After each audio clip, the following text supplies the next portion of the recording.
Hey, hey, hey. Super excited that everybody's here today. I'm Tami Gaines. I'm your host of Tami Talks.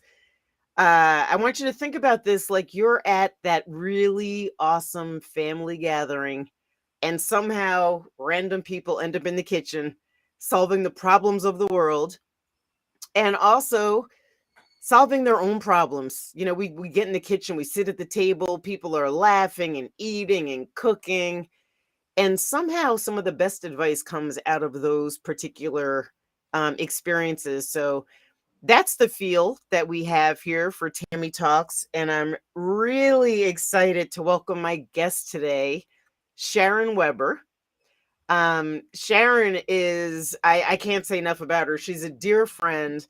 I actually met her because she was my son's advocate during probably the toughest time of my life. But Sharon is knowledgeable in all things special needs, so I'm excited to welcome her to the show. But just to level set for everybody, once a month, I'm going to have Sharon and we're going to have guests, and we're going to really talk about. Ooh, this might be a bad word, Sharon, but I feel like it's having a special needs kid is almost like an affliction. Like we have a whole different, perspective Outlook. on normal life, Yes. right? Yes. Um, So I'm excited. So, needless to say, and we're going to get into it, I'm excited to talk about um, things that affect the families that have special needs kids once a month with Sharon and with our guests, because I do think it's something that needs to be amplified. There's not a lot of people out there doing it. So, Sharon, welcome. Thank you. Thank you for having me, Tammy. It's Thanks for good to being be here. here. Yeah, Yeah. I'm excited for you. Hey, listen, so why don't we just start by telling a bit of your story? Talk to me about your family and about Chris. Okay. So I have two children. One, my daughter, who's in college now, actually her senior year. Yay. Um, Yay! and so she's One about less to bill to graduate. pay. I know, right? Um, and a son, Christopher. He's 15 now. Whew. Mm, Um, and he has some special needs. He's on the autistic spectrum. He's got a little bit of ADHD going on. He's got severe OCD at this point, which developed later in life, which is not uncommon. Um, and he's always been a sensory driven kid. So he has sensory integration. So a little bit about my story. I was married at the time.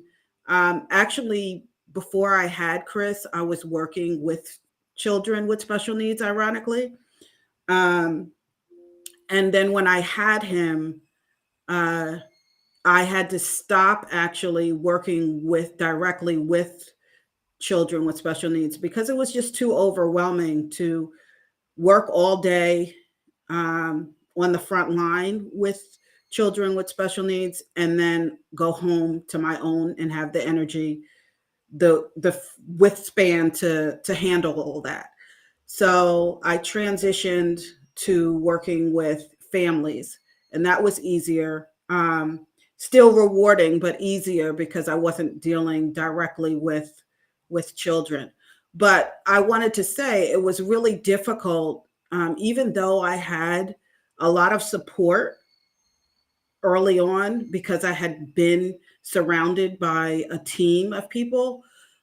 It was still difficult. The journey, the stress, feeling overwhelmed, and having to deal with every aspect of advocacy, making sure he has the right supports, dealing with physicians, specialists.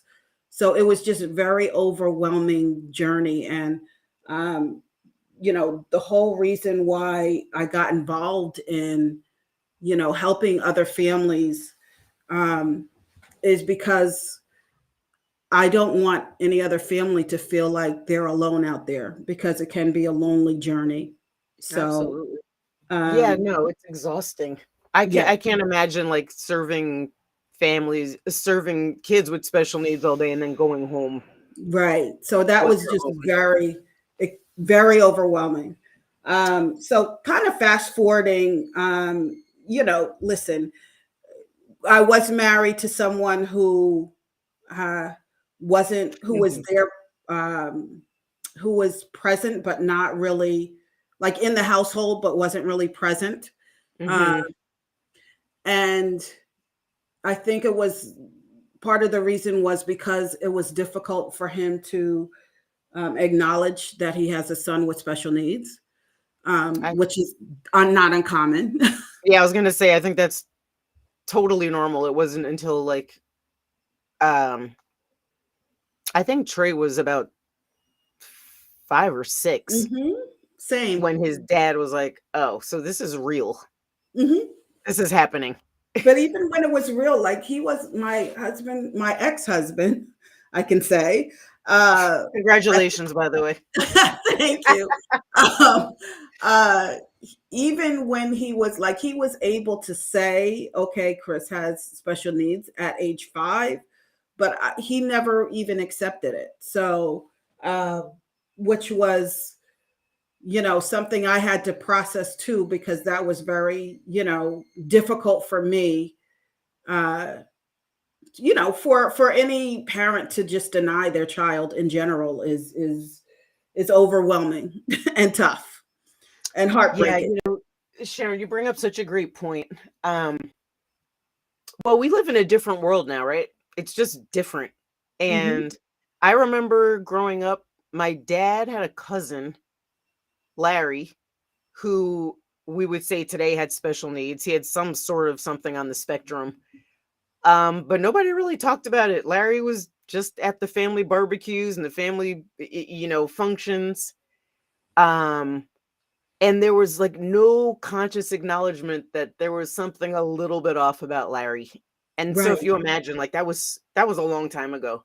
Hmm. So I think now, like in today's world, it's definitely difficult to have a partner that does not sort of acknowledge that our kids have special needs. They're not supportive. They're not living in reality. Like we could have a whole entire show about that.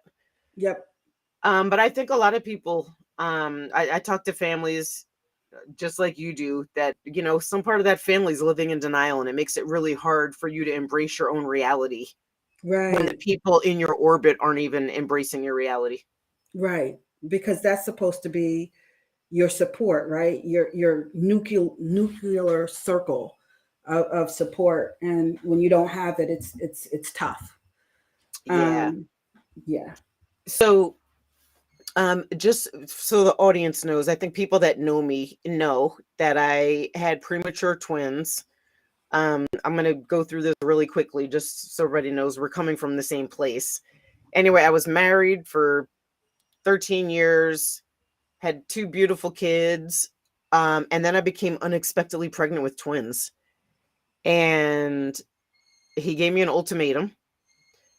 I could have the twins or I could have him, but I couldn't have both. And I chose the twins.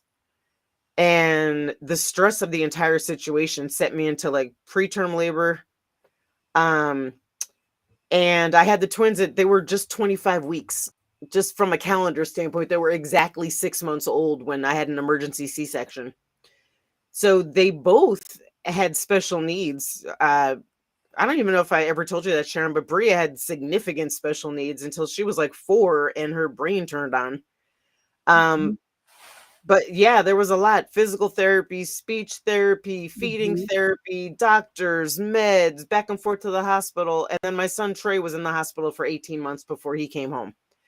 And when he came home on a trach, he had a ventilator. Like I was launched into a world that I did not see coming and did not know how to navigate. So Sharon, one reason I appreciate you so much is that you helped me navigate a lot of what I didn't know. Mhm. Um, so let's talk about the day to day. I see there's a chat here from Karen listening from New York. I don't have a special needs child, but I know people who do. It's a struggle. Absolutely. Listen, there are more than 3 million children that have special needs of some sort, and that's as of 2019, and that is up 0.5% over 2018. Right. So, it's not going away. I think it's real, and I think the struggle, like the day-to-day struggle, is real. Mm-hmm. And I think Tammy, thank you for acknowledging Karen. For Karen, I would say what you can do is just check in with with um, with the people who you know that are close to you that have children with special needs, and help any way that you can in whatever that means for that family, whether it's just maybe, you know, helping out an hour or maybe cooking dinner. I don't know. It could be Yeah, any little thing. Coming over once the kids are asleep and bringing a bottle of wine, just, that uh, it all like, counts. right. Just the little stuff means a lot. Yeah, I think people don't know how they can help, but you just rattled off a couple of things that are like real, like Mhm. bringing dinner. Like that's one night you don't have to cook. Right. You know what I mean? I had a Right. friend. Well, I have a bunch of friends that were like super supportive, but one just came over and did laundry. Right. I was like, "You Simple didn't come stuff. over here to do laundry." She's like, "I actually came over here to do laundry," and I couldn't believe, well, like, what a relief. Like that was Right. one less thing I had to deal with. Right. And also the I think one of the more important things too is just to be not to have judgment about Mhm, anything, mhm, right? Because you're not, if you don't have a child with special needs, um, there's certain things that you just can't understand. mhm. And it might seem, with what you receive from that friend or family member, um, you might say, "Oh, why did you do this?" or "Why are you doing that?" or "That sounds really gross," you know. Um, but just receive it, and you know, because sometimes we just need a sounding board. you know, And somebody sometimes is you just gonna literally listen just and need a not be break. judged. I'm You know what sorry. I mean? I said sometimes you just need a break. Yes, absolutely. Absolutely. What goes into like our topic today, in reference to ways in which, um, families can help with resilience, Yeah. with their children at home. Self-care is like high priority on the list.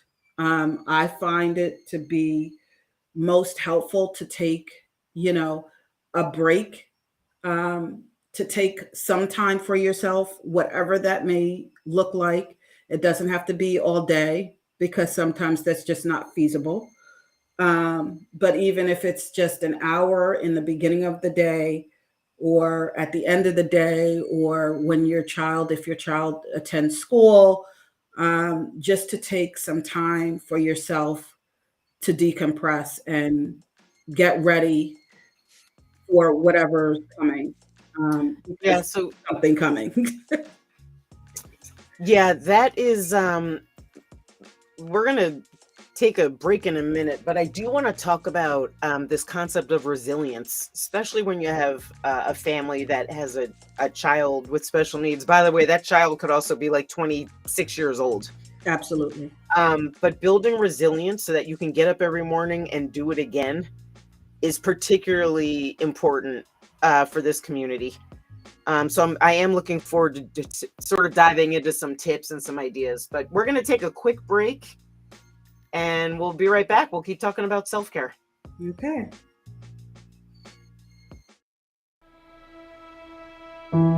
Have you ever asked the question, if I was to be anything, what would I be? Regardless of money, regardless of status, beyond popularity and fame. living your passion, feeling your life has purpose. Soulivity is a space to nurture that which lives in all of us. A place where work can become play, and doing what we love creates the dreams of a lifetime.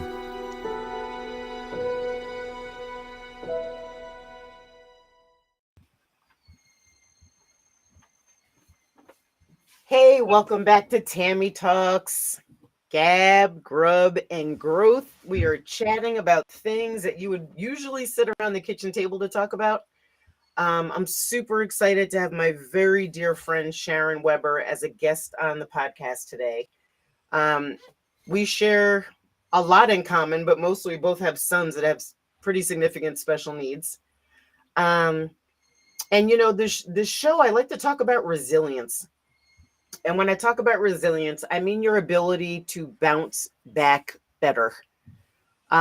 Taking a look at your relationships and your emotional response to challenges, and really creating a path forward whenever you go through anything. So this happens to be a big thing, right, Sharon? Like, this is a lifetime. This isn't Absolutely. like a hiccup. This Lifetime. isn't like a one-time thing. This is No. like literally like this is a lifetime, and who knows what's going to happen. So I thought it was important to talk about resilience to the families that are out there. Like, what are the tools and what are the tips that we can give so people can spring back better from this particular challenge, which I think it's really hard because it's ongoing, Mhm. right? It's every It's day. it's every day, and some days again are harder than others. So um, again, right before the break, you were talking about um, resilience and how important it is, and that's involving taking care of yourself and finding ways to get that resilience so you can have the energy to be able to provide for your family successfully. Yeah, I think the first thing to go, listen, no matter what you're facing, the first thing that you're willing to let go of is taking care of yourself because you're so busy thinking about taking care of other people. And I know that I did that in the very beginning. Like, I was back and forth to the hospital. I had 2 kids in the hospital and 2 kids at home. And you're right. It's basically finding that energy every day. It's not going to happen if you're not taking care of yourself. Um, so we find those moments, right? And Right. it's moments. It's not hours. It's not an afternoon. Like, it could be five. I mean, for me, it was just a couple of minutes just to go outside and walk in the park to Right. catch my breath. Hmm. Um, and by the way, sometimes he was with me. That wasn't actually a total break. It was like, we're going to the park. I need a dose of nature. Right. But talk a bit about your thoughts around self-care. Like, I mean, how do you find the time to care for yourself when you're running a marathon every day, taking care of your kid that has special needs? Well, there's a couple of things because it's really difficult when you're in the zone, right? I call it the zone because there's always something to do in relation to that child. Um, you have to like stop for a minute and um, see, first of all, um, go to your supports if you have any, right? Because sometimes you don't. But find the people who are closest to you who you really can count on and go to and ask. I mean, a lot of times, I don't know, this is me, I'll speak for me. A lot of times, and even still now, I find a hard time asking for help. Yeah, that's And, you listen, know, I don't care what's going on. A lot of people have trouble asking for help. asking, right, right. Over So, normal stuff. but once I asked, there were some, not a lot of people, but there were some people who stepped up in my life, right? And it was delayed because I had never asked for help. Why is So, it so hard, Sharon? Why is it so hard for us to ask for help? part of it is I think that maybe, part of it was the rejection of no, right? Like to be, Mm, no one likes rejection, right? yeah, Um, that's true. and it takes a lot for me to get up the nerve to ask for help, first of all, but then to hear a rejection, that's like That's worse. It's that's worse even than worse. asking. It's worse than asking is somebody saying Right, no. right. It's like, oh, okay, right. So I think that's one thing. And I think, pride is another, Hmm. um, and feeling like you have to handle it all. I mean, I felt like I had to handle everything, because people may just not understand. But, there comes a time when, you just have to. You have to, step out on faith and say, look, either it is or it's not. And if it's not, I'll handle it. But if you can help, then I would very much appreciate it. And so I found those moments in um, certain people that were close to me. I asked for help and they were able to take Chris for a little while. Or when Hmm. I was over there, like, to hang out, I know that I can relax. Hmm. Relax, like let go. Because there are times when I go places and I'm always on, meaning always looking, to make sure Chris is okay. Where's he doing? Make sure apologizing for everything. Hmm. Hmm. But there Yeah, I can kind of let go and other people has him. So that's one thing. And then that's a good. some Sorry, resources. Sharon. Let me jump in for 1 second. I think Mhm, that is such a important point mhm. because um there's not many people that you can count on when you're bringing your kid over there to be like, don't worry about it. It's all good. He wants Right, to, bang this and he wants to do that. Like, it's totally fine. right, I think it's really hard to find people that are just down with whatever is going to happen. right. So, when you talk about self-care, I would include that, like finding a community of people that get it. And if your kid's Absolutely. gonna while out, they're fine with it. Like they're Right. totally fine with it. And I think that's hard. No. Um, I haven't found many people in my life that could handle that. Right. And when you find it, yeah, you can take a deep breath. You could just sit back and be like, okay, I could relax. I could sit on the couch and just stare at the wall and not worry, that my kid is in danger or Right. you know what I mean? I think Mhm. when you talk about self-care, I think that's really important to build your community around you. Absolutely. That's very important because those little moments will save you. Those moments of time when you can be alone and you could take a break, Mhm. even though they might be far and few in between. But those Mhm. moments are though that community, that little community that I built, saved my life. you know, saved my life. Um, So I would Yeah. say that is, you're right, Tammy, that is very important to build a community around you. And that's, with support groups, or organizations, um, you know, that you trust and that have been tested and tried, meaning it's nice to have recommendations from other people. Um, Yeah, you turned me on to Nassan's place. Nassan's place, yes. Nassan's place. You turned Mhm. me on. That was the first time I took Trey out publicly Mhm. without any regard for what was going on because everybody there had a child with special needs. And if I think we went to the movies, that was the first time like we went to a movie. Right. Mhm. The movie theater was crazy. The kids were ripping and running. It was like any other person who paid money for a ticket to go see a movie, they expect quiet, right? They want to watch Right. the film. Right. I was like, nobody actually cares. These kids are cutting up. They're loud. Nobody's watching the movie. I brought my other kids with me. I thought that was so powerful to be in an environment where actually nobody cared.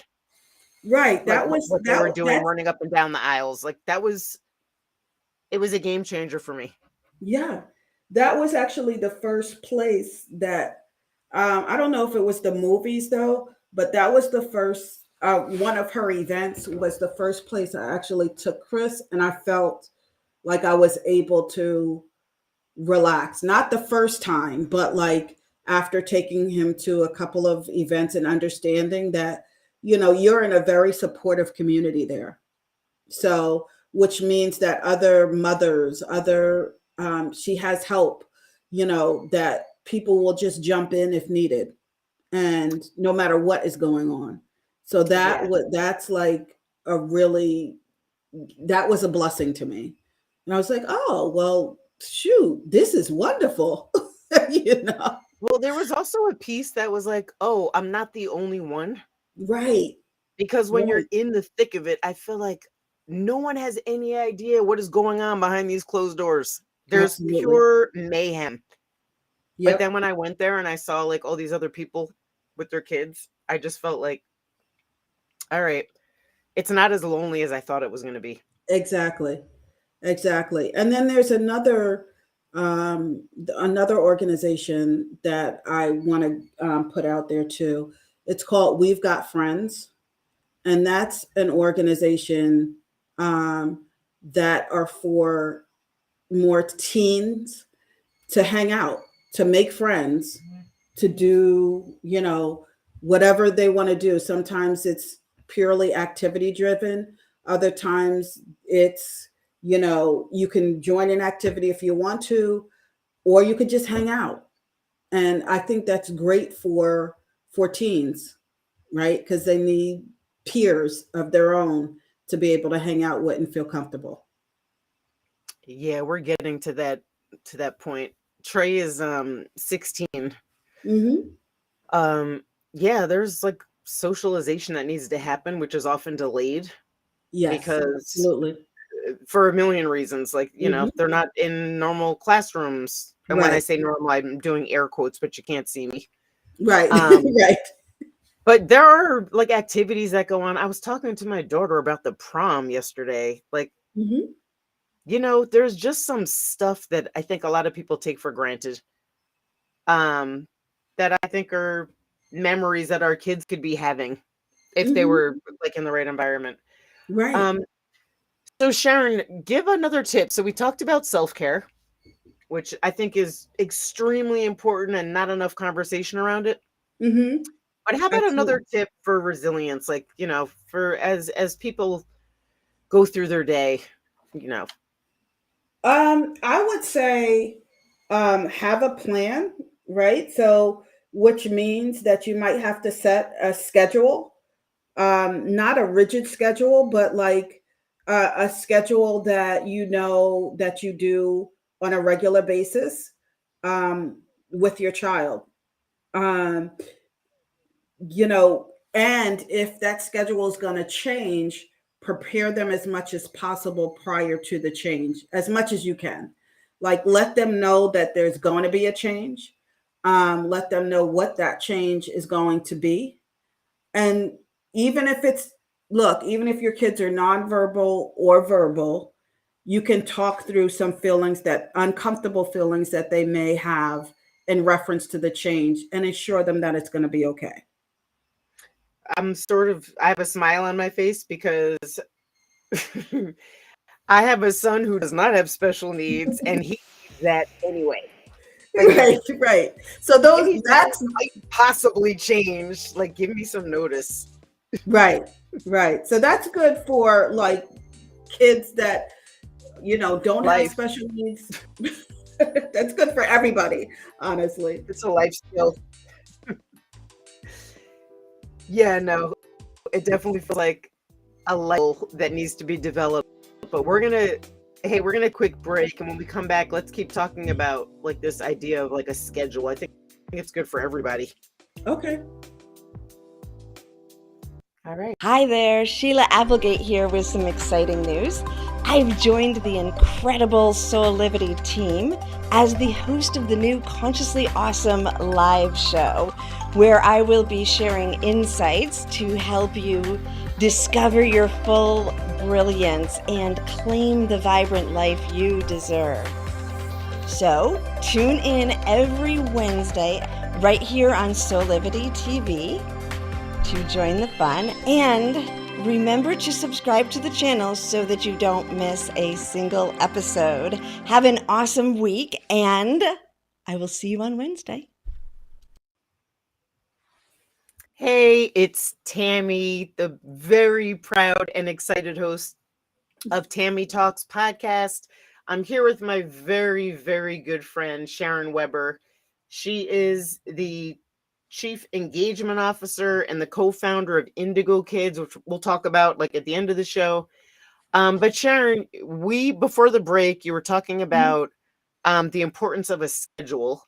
Mhm. And I was sort of joking because I don't think that's a special needs kid thing. I think that is a general like parenting thing. Like have a schedule, be organized, Mhm. right? Yeah. It's okay to Yeah. deviate from it, but we need to there needs to be some sense of like, here's what's happening. Right. Exactly. I definitely based on my experience, not only with my own child, but other children, letting them know what's going to happen before it happens decreases the anxiety. And look, we all don't like the unknown, right? Sometimes we have to deal with it in certain aspects, but when we don't have to, my thing is, if we don't have to, then why put our children through it? And so a visual schedule helps with children that are verbal and nonverbal, because it places a reminder on what to expect, what they're doing throughout the day, what's next after a particular activity or event. And so visual schedules help tremendously. And that's with like real items. So in other words, if you're going, I don't know, might be going for a walk or have lunch at a certain time, or, going to pick up a sibling, So what do you mean by visual? A visual schedule? So that is a picture schedule. So usually it would be a picture of whatever is going to take place. So if it's mealtime, it would be a picture of whatever they're used to eating. Even if you have to I've done this, take a picture of the actual item. And so it's a picture of the actual item that they're going to eat, whether it's a sandwich, whether it's cereal, whether it's oatmeal, and then cut it out. And that would be like first, like say breakfast, and then have the name underneath the actual visual item. So it would be like real item, like something that they can identify, and let them know that, okay, first mealtime, and it will be a picture of oatmeal. I'm just going by what my son, he eats oatmeal every day. So, oatmeal, then it's, brushing the teeth. So I would have a picture of him, or a picture of somebody brushing with the toothbrush, brushing their teeth. And then the next thing that's going to happen, and then the next thing. So it's a visual picture of a visual itemization of exactly what's going to happen during that day.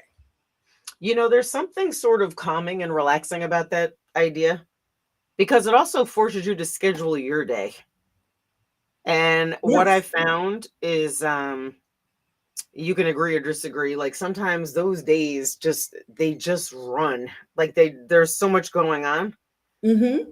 So there is something comforting about like a schedule, not just for them, but for us. Like This is what's happening.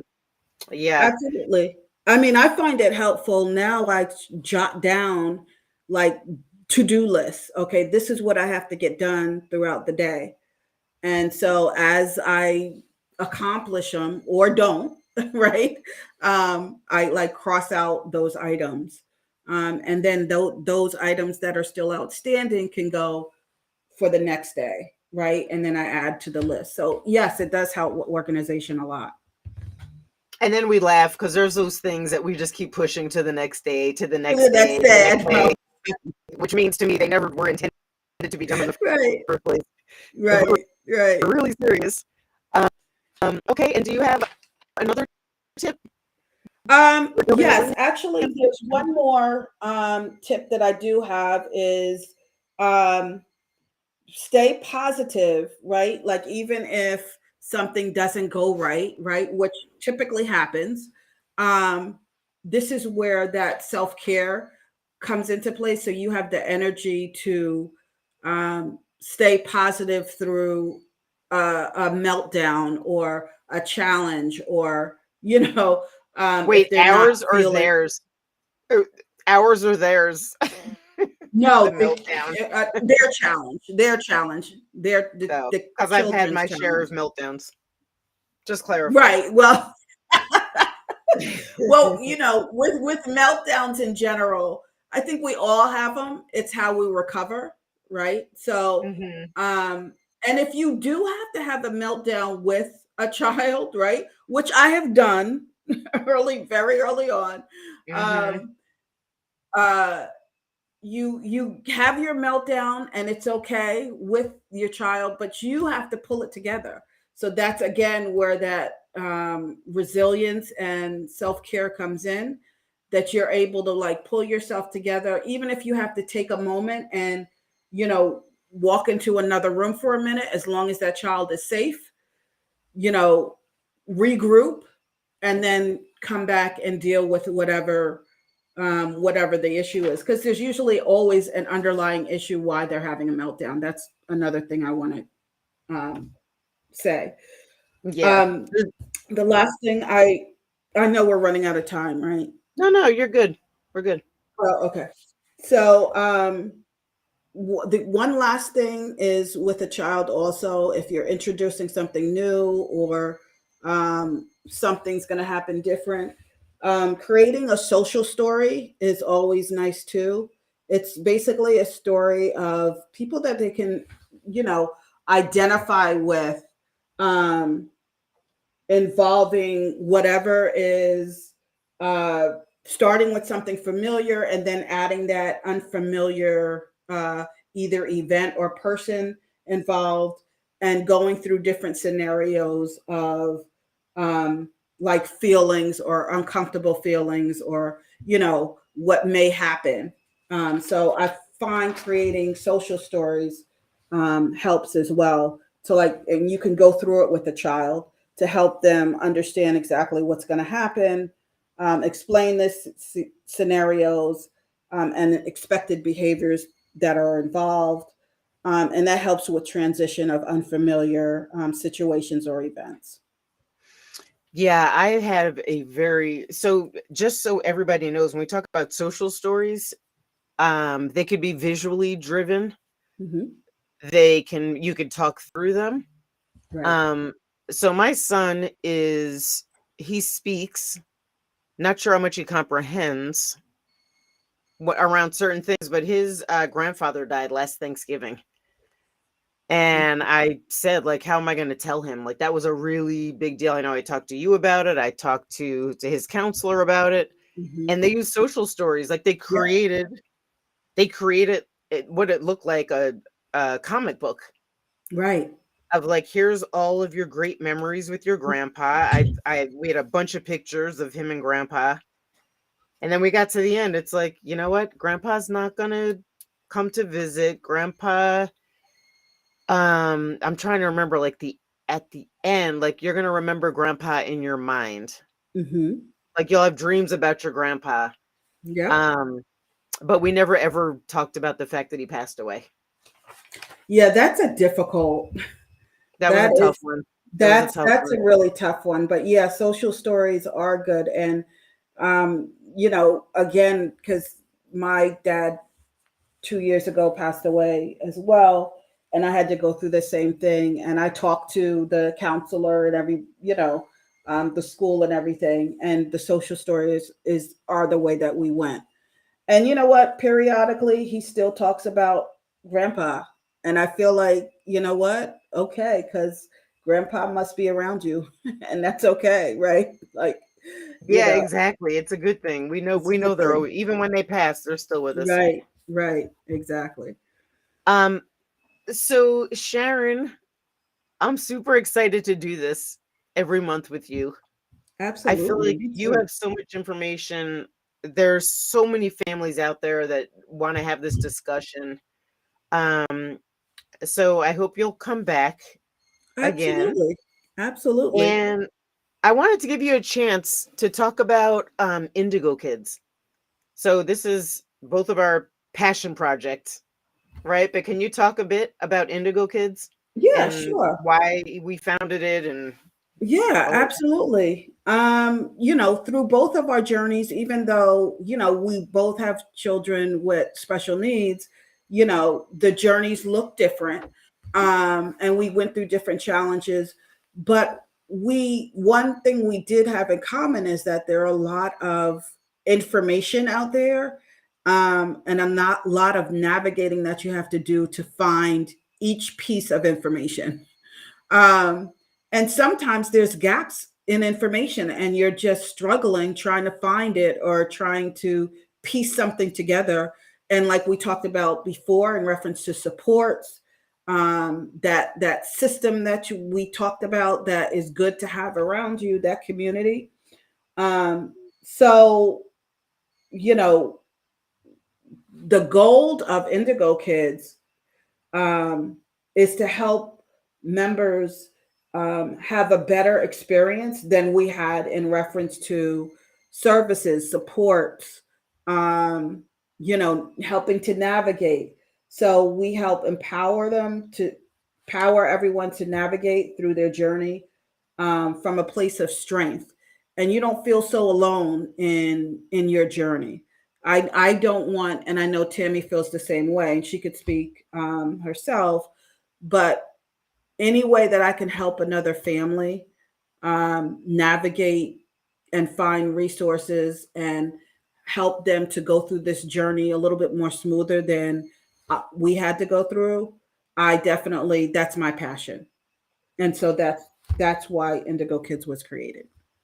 Yeah, I'm super excited. I feel the same way. I feel like for me, it was really lonely. It was really hard. And Mm-hmm. I wasn't just dealing with Trey. He has a twin sister, older brother and sister. Like I was a single mom with 4 kids. And it did feel lonely. So, and by the way, like you said, the information is scattered and it's fragmented and there's no one place to get it. Right. But I think what's interesting about Indigo Kids is that we're talking about real world stuff. Like there's a travel piece of Indigo Kids, which is like if you have to travel with your kid, Mm-hmm.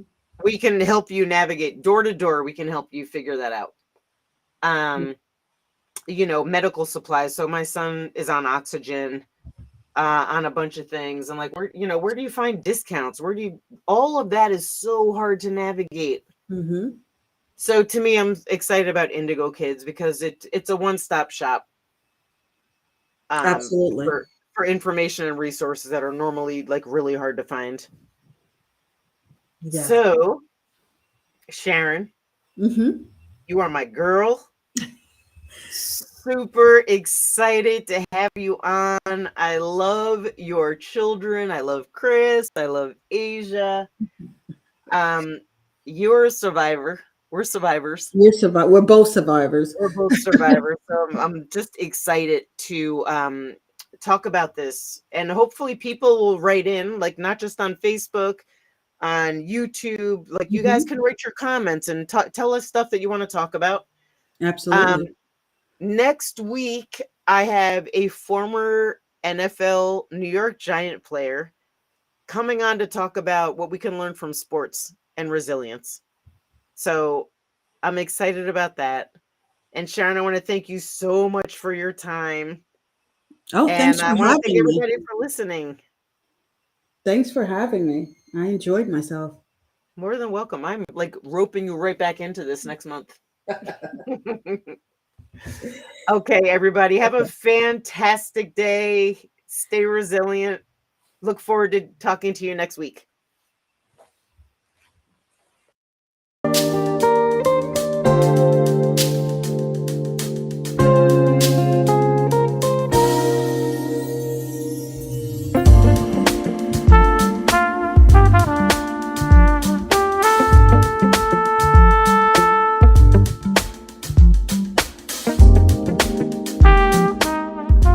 This work is subject to copyright owned by Affinity Global LLC. Any reproduction or republication of all or part of this is expressly prohibited unless Affinity Global LLC has explicitly granted its prior written consent. All other rights reserved.